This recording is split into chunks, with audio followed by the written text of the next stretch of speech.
here we are, Jennifer. How are you? I'm doing well. How are you? I'm excellent. Thank you, hon. This is Jennifer King. And okay, so help me. Okay, it's True Connection Canine Education. Yes, I have to be nice and complete in my words. I don't know. It is complete. It is complete because it says it all. And we talk all the time about connection, connectivity, etc., connecting with our animals. It's so important. I think the strongest connection besides our voice and our presence is when we grab a leash and we've got the leash going straight on down. Exactly. And I'm hugely, I love educating people that are willing to learn, because if you understand the species you're living with, you can make some decisions all by yourself without me even having to be present. So I'm also a huge advocate of education. So I had to have connection and education in the title. It is what it is.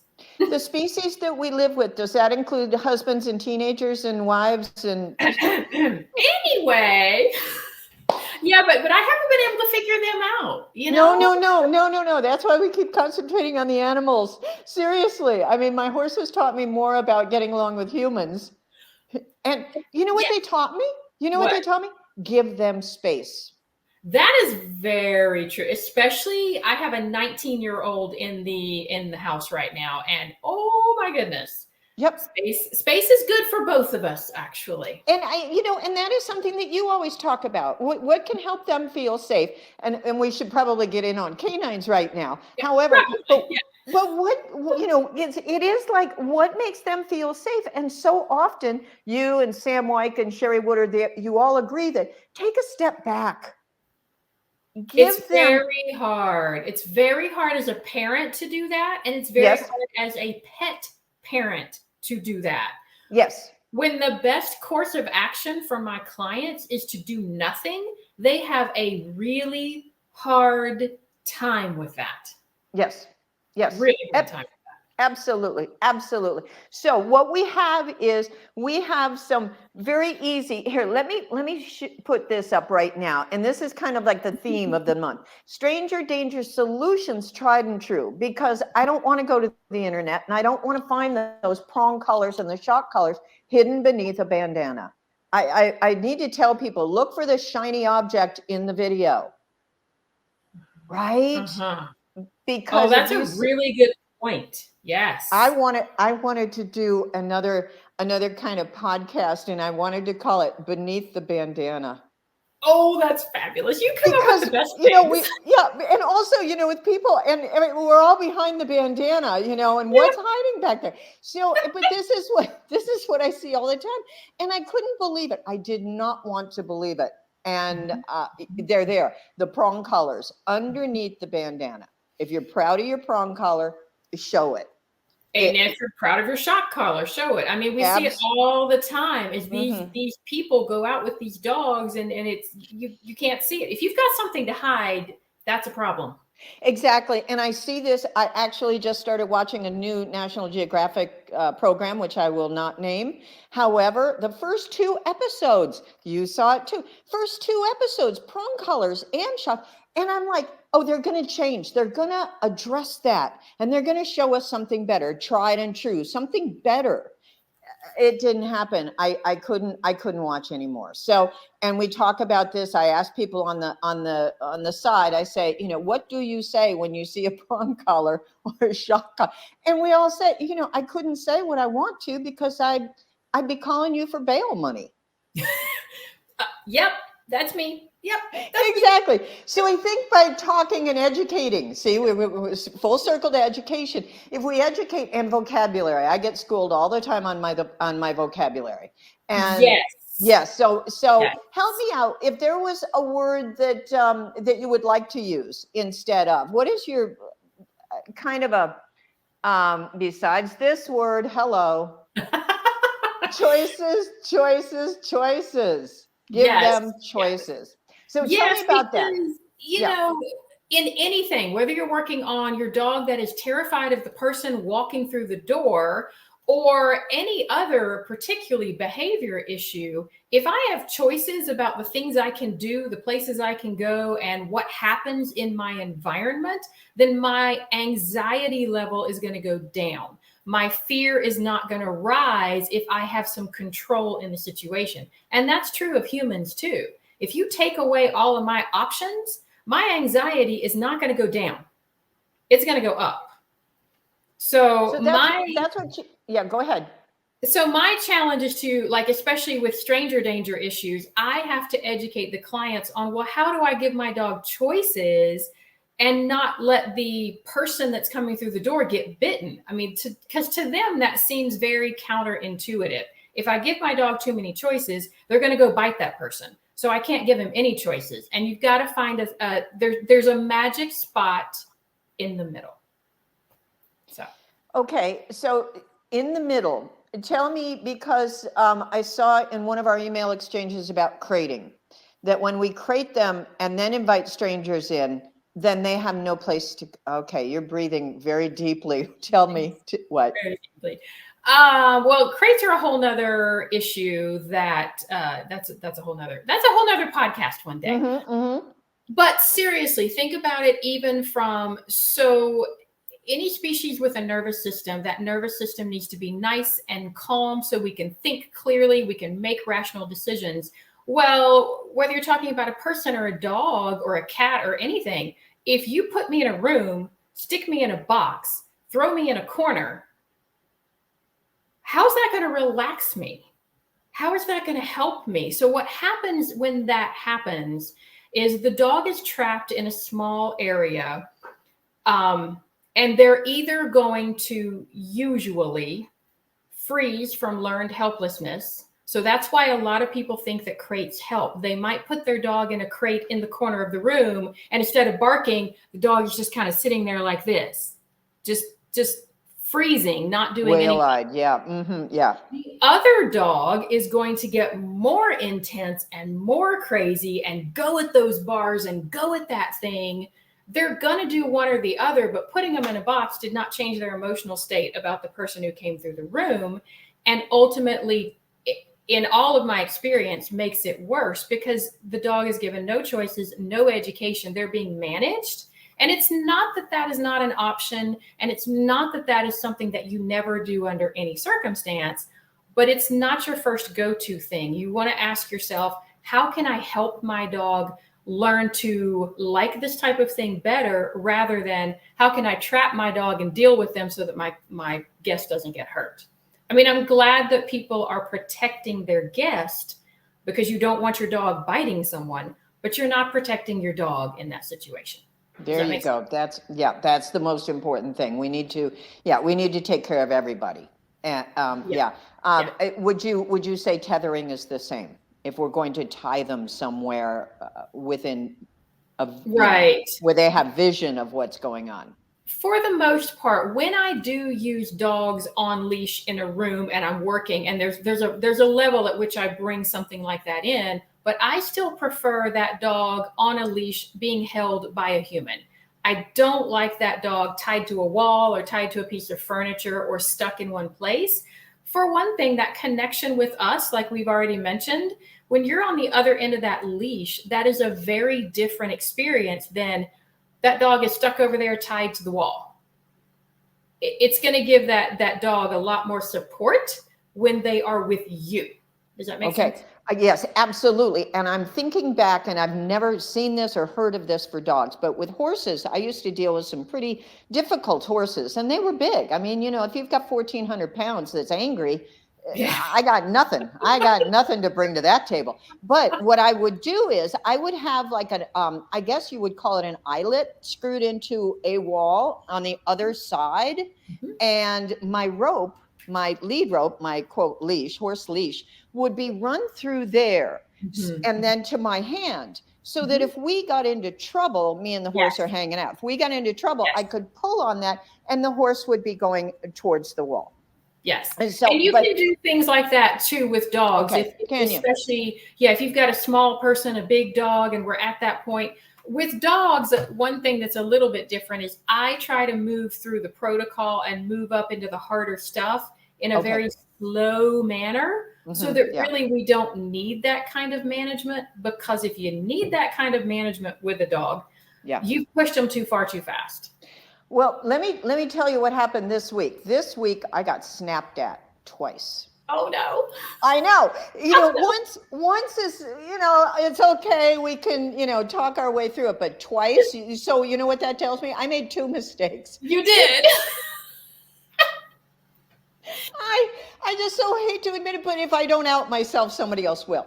Well, here's what happened. Standard Poodle has literally pica for tissue, paper towels. Let me be on socks, and and so it's an obsession. However, always, I think this dog is like maybe 7 or 8 years old. Always, you can go up to the dog, you can go over the top of the snout. I say leave it.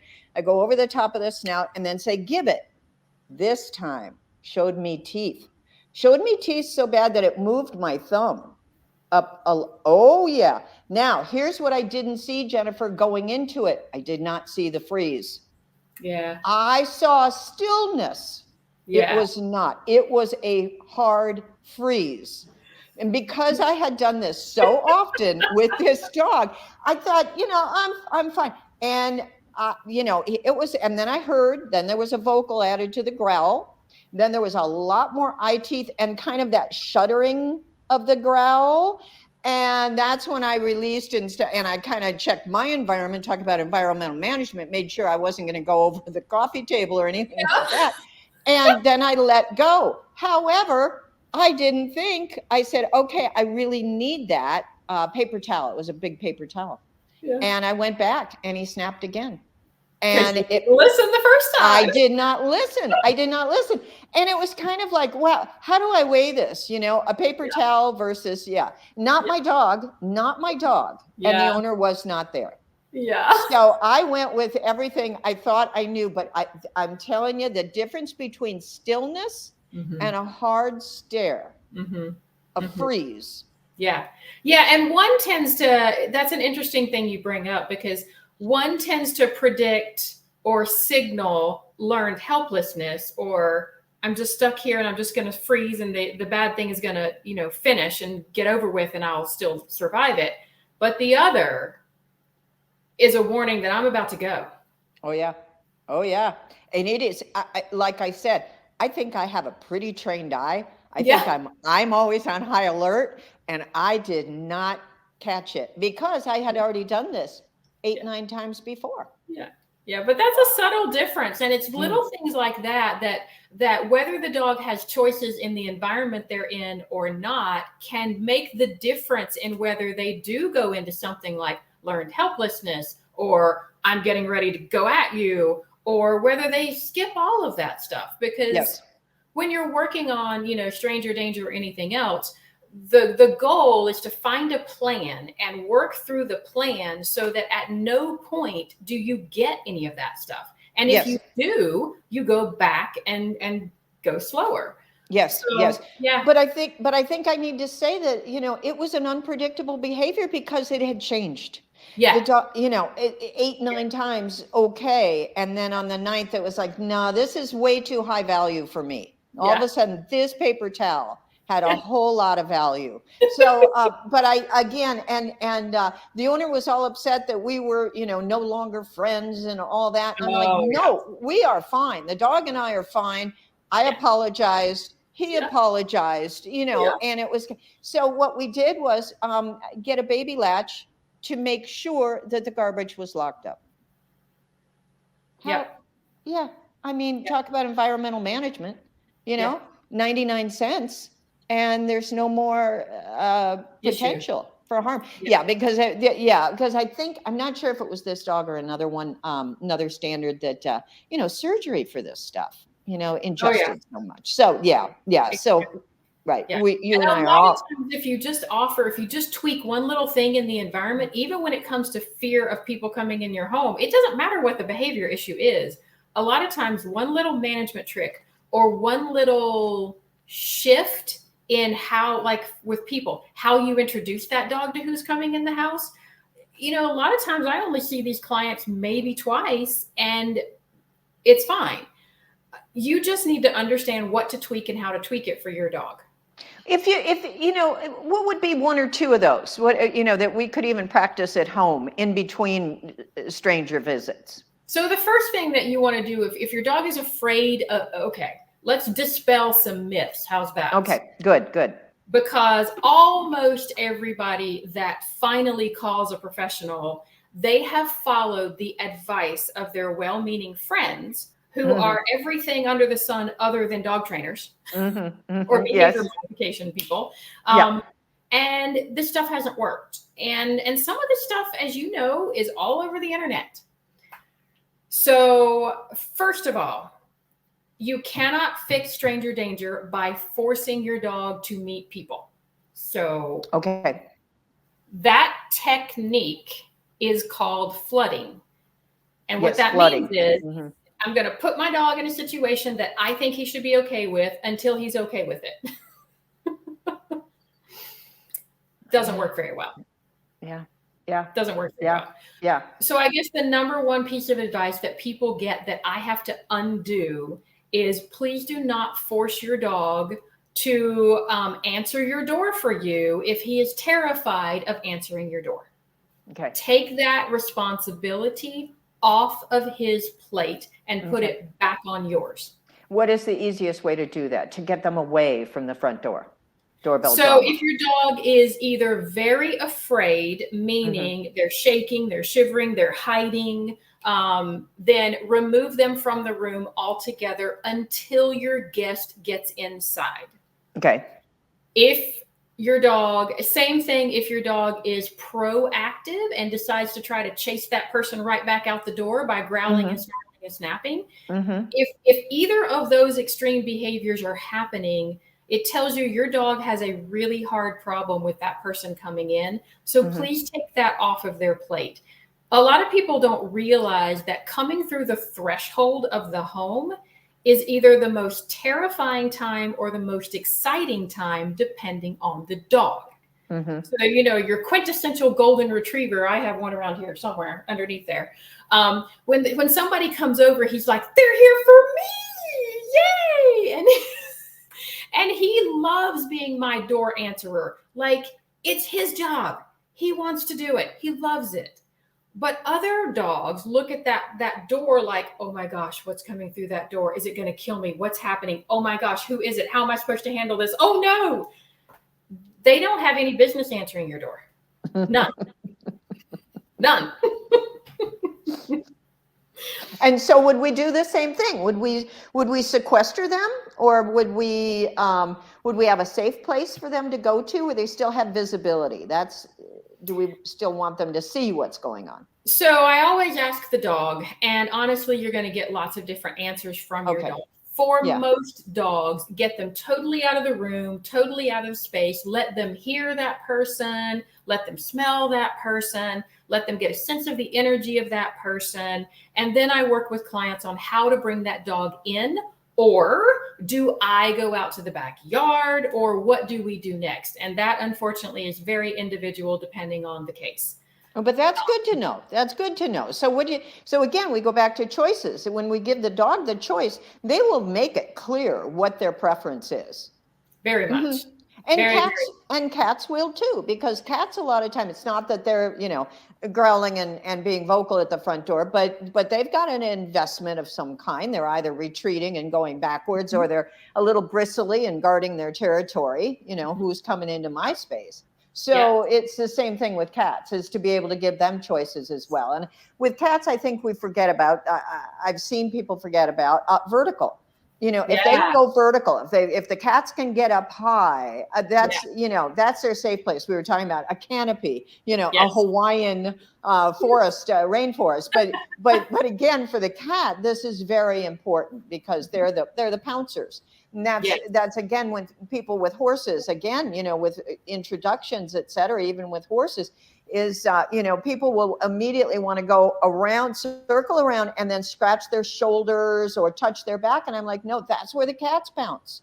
This is in the DNA. This has been in the DNA for 50 million years. Don't go there first. Or they want to go up and pet them right in the forehead, right between the eyes. Is the one blind spot they have, is right between the eyes and right at the tail, at the top of the tail. So no, don't head there. Let's quick talk about too, because I see it all the time, and I have been the culprit of this too. I offer the back of my hand for them to smell. Whoa. Okay. All right. Yeah. Sam White schooled me, inner dog from New Jersey. Sam schooled me and he goes, Meg, they can smell you just fine. You don't need to put your hand under their mouth. Right. He's very right about that. Yes. Their sense of smell is incredible. And yeah. And I learned from a student one time too, she said, let them smell you every day because you smell different every day. How true. And that's one of the reasons I like to start. Well, again, with a really fearful dog, I am going to start with them in a different room. And if I think they can't smell me in that room, that's crazy. Of course they can. Yeah, but if you're talking about a mildly nervous dog who is in the room with you or whatever, I like to build my value with that dog. So think about it this way. I was trying to get my clients to think about it this way. A normal, healthy dog is curious. They're curious about that person. They're curious about what's going on over there. They want to figure it out. But if they're too busy being defensive because you're putting pressure on them, you're looking at them going, well, hey there, puppy. And you're handing out your hand and, you're come here. And all this ridiculousness that we do, that's putting a lot of pressure on that animal. And if they're busy being defensive, there is no room for curiosity. So you want to grow that curiosity. I will often, especially the more intense the situation, the longer I put this off, but I will actually wait until it's very clear that this nervous dog really wants to come see me, but maybe not even in the first session. I want to build that curiosity of me, build it. And I'll even maybe get up and go outside again and let them come over and smell my training bag and smell where I've been. And then the owner can take them back over there. Build up that curiosity. Let them know that they're safe with you. Of course, as a trainer, we're supposed to know how to do this. Not the average person doesn't. But if I can just get my clients to just remember, is my dog curious right now, or is my dog being defensive? Because if he's too busy defending himself, there is no room for curiosity. So here we go, because I just put up play, engage, teach. Because you taught me about play. I will never forget that dinner we had in North Carolina. But I should almost have curious in front of this, because curious is so important. And curious means there's an exchange. I'm curious about you. I will smell you.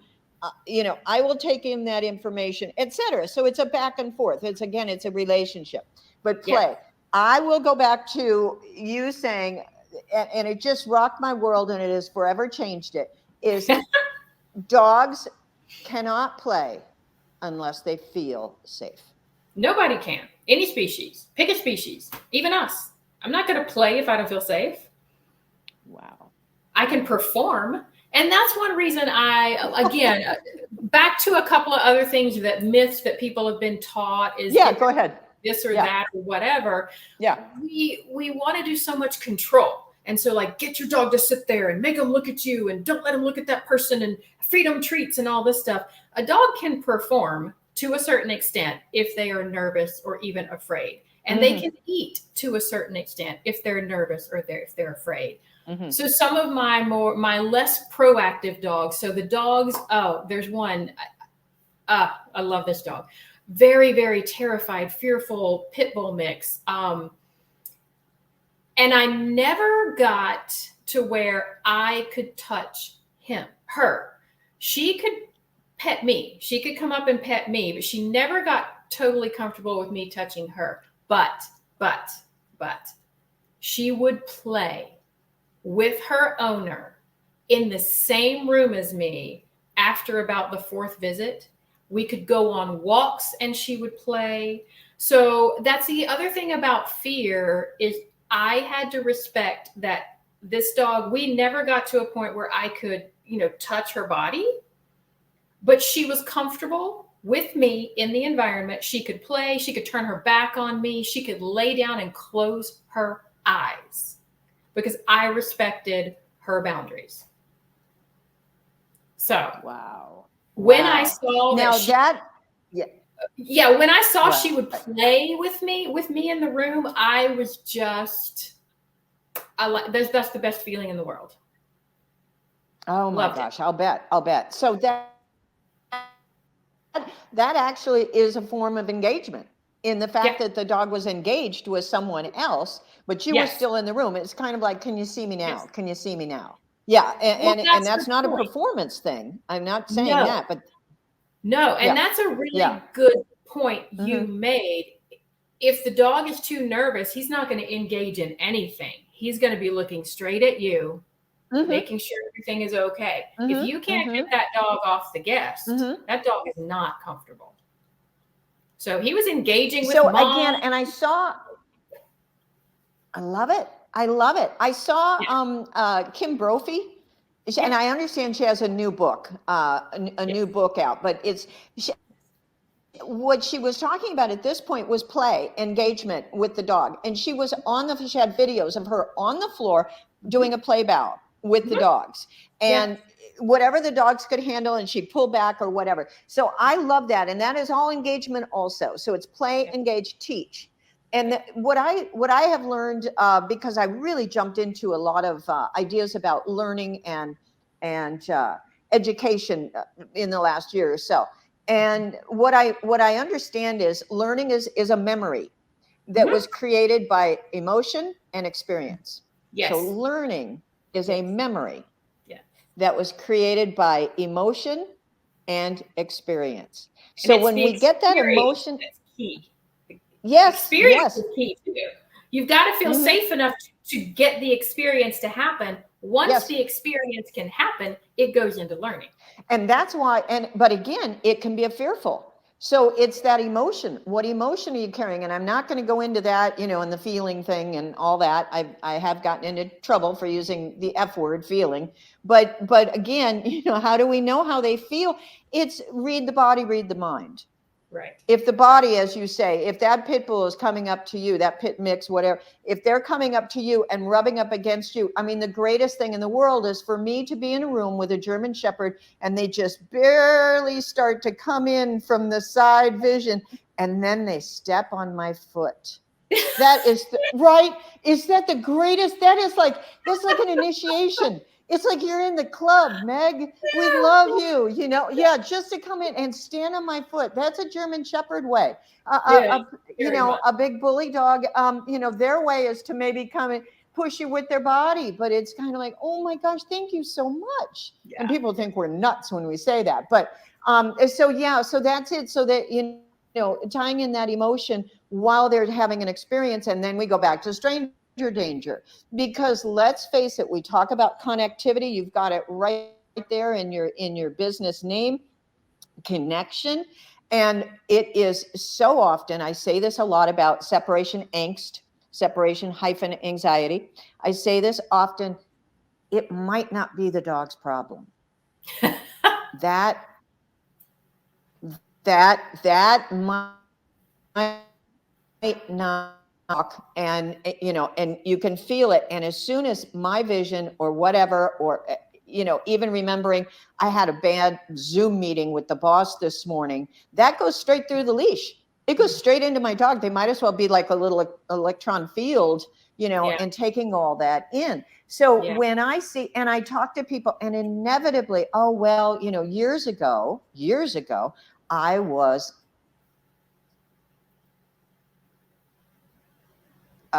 assaulted. And so when I see a stranger, I have a physical, visceral reaction. Yeah. So again, stranger danger is, and again, with us having been in hiding for 2.5 years and, not doing our normal meet and greets, et cetera. So yeah. Right. It can be really tough. You know what? I really want to talk about this because yeah. But both of us talked, yes, very. Both of us talked earlier about a remedy that I put together called Courage and Trust. And it used to be called Courage, and everybody said, I don't need courage. I've got the Serenity Prayer or whatever. I don't, that's not my problem. That's not their problem. But what happened was when I kind of put out some feelers years ago, it was Ellie Lax from the Gentle Barn. And Ellie said, I love courage, but why don't you call it Courage and Trust? So when we're dealing with dogs that have come from a shelter or have come from a distrustful so much about is that it doesn't have to be even this particular dog. These emotions can go in utero yeah. to the puppies. Yes. They can be born. Yeah. And what do they call? Is that eugenics? Is that eugenics? Yeah. That's a good question. So, yeah. But that is so possible. Go ahead. It's usually both, especially if I get a dog that is very upset about strangers. It is almost never just because they were born that way or just because they had experiences. It's usually both. I don't have it with me, but I have an infographic about all the different places that fear can come from. And there's usually a combination of those things. And so that's the other thing to try to get people to understand is, first of all, stop blaming your dog, stop blaming yourself, and just start learning where could this potentially have come from. And even if you can't figure it out, how do I help them now? Exactly. And I love, I do love using your flower essences. I'd say my number one combination, if people will use flower essences to help with this, are a combination of drama, trauma, and courage and trust. And sometimes we will start. Did you know okay, so you can't tell anybody. I put some in my water today. Everything we do is human grade. And I'm not saying FDA, do not listen. FDA, DMV, IRS, do not listen to this, convo that we're having. But yes, because we just talked about that. My favorite thing for people, my absolute favorite, is I tell people, spray your hands, rub them together. They can be completely dry, then pick up your leash. Yes. That's why I chose flower essences 50 years ago, because it treats everybody in the room. Exactly. It treats every family member. So yes. Exactly. Because the people that have called me because their dogs are either hiding behind the couch or attacking the people at the door. Yes. They have an emotional issue over this too. Yes. So the person, and one of the reasons I try to start out with the dog in another room in a lot of cases is because then I can change the human's emotional state. Yes. So I don't know about you, but I have so many dog trainers coast to coast who literally walk into they've already sprayed themselves. They spray themselves and then walk into the room. Single client. And sometimes I'll change what I spray depending on the situation I'm going into. I love it. Well, here I put up the ingredients for courage and trust. And, and let me just give a shout out, Ellie Lax and Jay at the Gentle Barn. They have, I think, 3 locations now. They rescue slaughterhouse animals. Oh, wow. So, and then again, we're so lucky that we're with National Mill Dog Rescue. We're with Soy Foundation. We're with Beagle Freedom Project. I mean, all these people love us because we help with that transition, whether it's first transport, whether it's whatever. So we immediately get in there and say, look, I'm a human being. You might not have seen much of me or seen me well. Maybe I was all masked up. I've got to say, we still use beagles in the United States for research on tobacco and cosmetics. That's ridiculous. It is. Now, shout out to Mexico. They have banned it. And I think they will be completely done with animals in research labs within 2 years. Really? So, yes, Mexico. I know. Isn't that crazy good? Crazy good. So, but what I need to say is, we're still doing it here. And we are still, the reason they use beagles is because they're small and docile. Docile. That's why. Yeah. And they have big snouts, so they can put these horrible masks on them and expose them.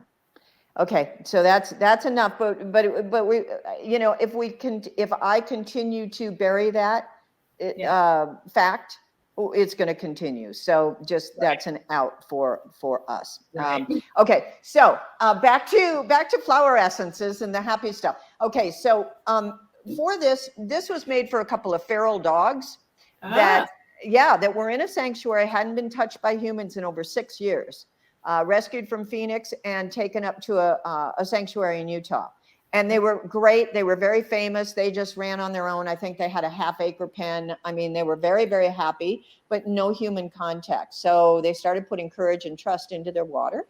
Mm-hmm. And again, the trainers would sit on the outside of the fence and spray themselves. Within 6 days, the dogs were trotting past the trainers slowly and taking a treat. That's incredible. 6 days after 6 years. So that's...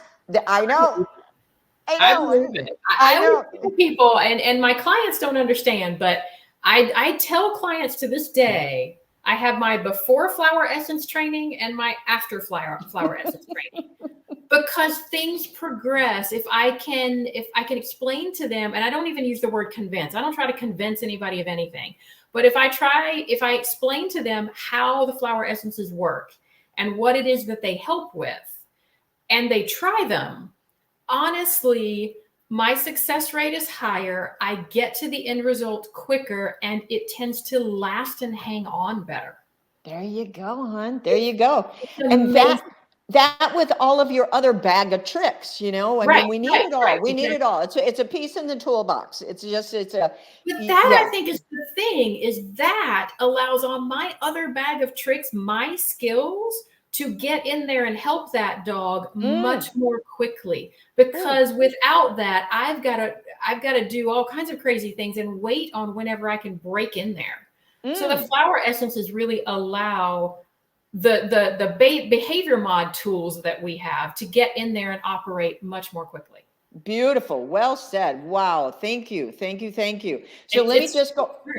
It really is a game changer, and not only for us, but then we think about these animals. It's not that these ferals needed to have human contact. Right. However, the humans kind of needed it more than them. So I'm just saying. And wild is wild. It's all about us. Yeah, exactly. Hello. So, but let me go through the ingredients really fast, and you'll understand why I used it. Angel's trumpet is for optimism. Angel's trumpet is for seeing the best in any situation. Love it. And here's why. Angel's trumpet actually historically is used for assisted suicide. It is when there are no other options. It is when it is 100% bleak. That's why it's called, when you drink this, you will hear the angel's trumpet. Oh, wow. And they're beautiful. They're like this big. Okay, so that actually was the first flower to grow in New Orleans post-Katrina. I waited to see what was going to bloom first. And it was this gorgeous, I mean, they are gorgeous, and they're fluted like this. And there's many species. It's actually in the West, it's called Jimson weed, and it goes up, and it's loco weed. So the cattle eat it and they go crazy. And anyway, so that was the first plant to bloom. And I really hate to say that, suicides tripled. Oh, I'm sure. Within the first year post-Katrina. I'm sure. So there was the angel's trumpet making its offering. However, as a flower essence, it is transmuted, and then you see the best of every situation. That is amazing. Wow. I know it's so. I mean, I give myself chills, and I've been doing this. Well, I know. I don't know if you noticed I was doing this. Yeah. I know. And then pine for self-confidence. Pine is beautiful because, it grows very rigid, but with a little bit of flexibility, always reaching towards the sun. They grow with each other, and they stand tall where they are. Yes. Stand tall. Just be who you are. And, we didn't want to change those ferals. We didn't change them. Right. We loved who they were. Okay. Right. Star tulip for sensitivity. Because a lot of times, we are a little sensitive, our skin's a little thin. So sensitivity. Star of Bethlehem for post-trauma. Star of Bethlehem is fabulous for any form of emotional shock, no matter how long ago it happened. So again, I've actually heard people tell me that after using this, they regain their sense of smell that they had lost from a head injury. That Wow. emotional shock of that moment was dissolved. I don't Wow. know how this stuff works. I'm just saying, I only work on feedback. It's just like Right. any dog trainer or horse trainer. We work on feedback. When the dog gives us their feedback of what I just did, then I go, oh, okay, that worked. That worked really well. Or, no, not so Exactly. good. Let me change. Exactly. And then the last thing in here is clover. And For trust. clover for trust, but clover is very gentle and it's there when you need it. So in the springtime, it grows prolifically because we need that as a cleanser. We need that as comfort food. It's not clogging or binding or heavy. It's just kind of like we can take it all day long. Nice. I know. So love that's it. courage and trust. And that's what, yeah. So yeah. One of my favorite go-tos, especially with this type of thing. I love that product. Yeah. Let's see. Are you back? Are you there? Yeah, I'm here. Are you there? Yeah. Okay. Yeah. We went somewhere for a minute. We went into the ether world. We did not stop for a drink. We did not. No, we did not. No, we did not. So we've done this. We've defined the problems. We've created solutions. We've given them choices. We know. Here's one thing. Setting up for success, reaching the dog's goal. I think that you said that in the fact that, if they need to be, given not a timeout as a punishment at all. I mean, if I go to a party and I'm inundated for 4 hours, I need a timeout. I will find the backyard. I will find a way to, Yes. to kind of inhale, exhale. What? Absolutely. And that's the point is when people, I always try to help people define the goal of fixing this problem as fixing it the way the dog wants it. I may not be able to turn your scared, nervous, or aggressive, proactive dog into a social butterfly. Okay. Some dogs, what we realize is that they want to understand when somebody comes to the door, they get to see who it is and leave. And that's what they want. Oh, okay. And that's fine. Wow. Other dogs that are more conflicted, like you can see that they're interested. They kind of like humans, but they're just totally like, I don't know how to do this. I don't know if I'm safe. I don't know what's happening. I don't know anything. Those dogs, we can teach them how to be part of the social experience when someone comes over. But that's not up to me. That's up to the dog. And that's another thing I really try to get people to understand. I want to take your dog as far as they want to go. And I don't say this to my clients, but it's not really about what you want. It's about what they want. That's again the conversation. How do we talk people off of very aversive methods? But how do we also say, again, like I said, with the separation anxiety, I don't think this is your dog's problem. Let's go with, how do you leave the house? Well, I leave the house with a whole lot of sadness. It takes me 10 minutes to get out the door. I'm telling my dogs I don't want to leave them, all of that. So again, we do need to take our own inventory first, don't we? Yeah. Yeah. Well, and once people, once they're looking at it from their dog's perspective, they realize maybe it's not right to ask this dog to be my party entertaining buddy. Do whatever they need. Exactly. Yep. I love it. And that's exactly it. So I'm going to ask you a question. And are you doing only in-person training? Or are you doing remote also? Are you doing consultations with people? I will do both. I actually have several clients from, I guess the furthest one is in Texas and I'm in North Carolina, but I will do virtual consultations. And if we both, myself and the client, feel that someone needs to be there, hands-on to really help in person, then I will try to help them find somebody to help work with them. But yeah, I do both. How do we get in touch with you? Your website, trueconnectioncanineeducation.com. It's actually trueconnectioncanine.com, and you spell Okay, all those all right. words out. Okay, all right. Or we can find you under Jennifer King, because I actually Googled you last night. Did And you? yeah, and you came up, and there you, oh yeah, and there you were. And your new website is fantastic. I think I told you that before we went live, but it's so good. It's so simple and easy, and Thank you. bing, bang, boom. Don't, I tell Thank people all the time, I say, you can go to my website. I said, it's almost as chatty as I am.